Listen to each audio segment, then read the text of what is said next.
The sun dipped low on the horizon, casting a golden hue over the sleepy town of Oakwood.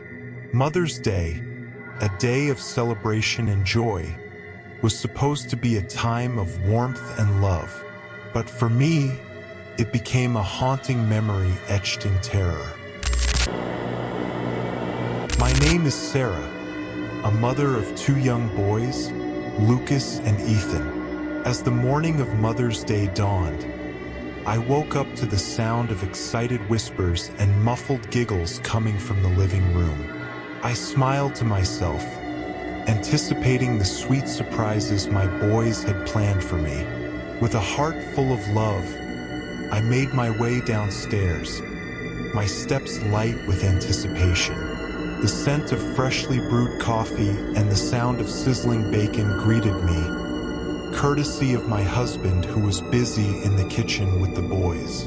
Their laughter filled the air, a symphony of happiness that warmed my soul. The breakfast table was adorned with colorful flowers picked from our garden, a handmade card from Lucas, and a small wrapped gift from Ethan. Tears welled up in my eyes as I sat down, overwhelmed by the love and thoughtfulness of my family. Little did I know that this perfect morning would soon spiral into a nightmare. As we enjoyed our breakfast together, I couldn't shake off a sense of unease that settled in the pit of my stomach.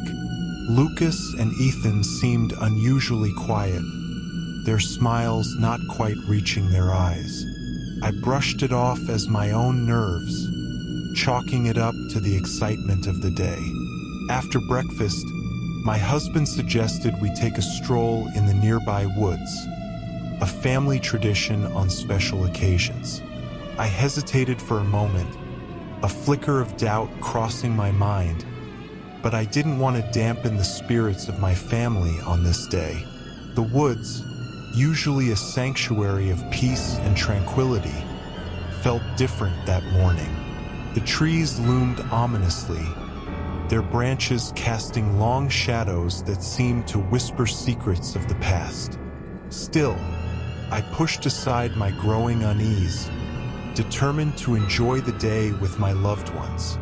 As we walked deeper into the forest, a sense of foreboding settled over me like a heavy cloak. The chirping of birds was replaced by an eerie silence, broken only by the rustling of leaves in the wind.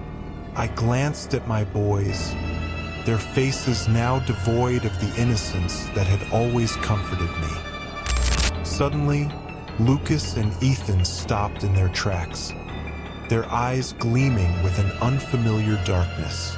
My heart skipped a beat as I realized too late that this Mother's Day would not end in laughter and joy, but in a horror I could never have imagined.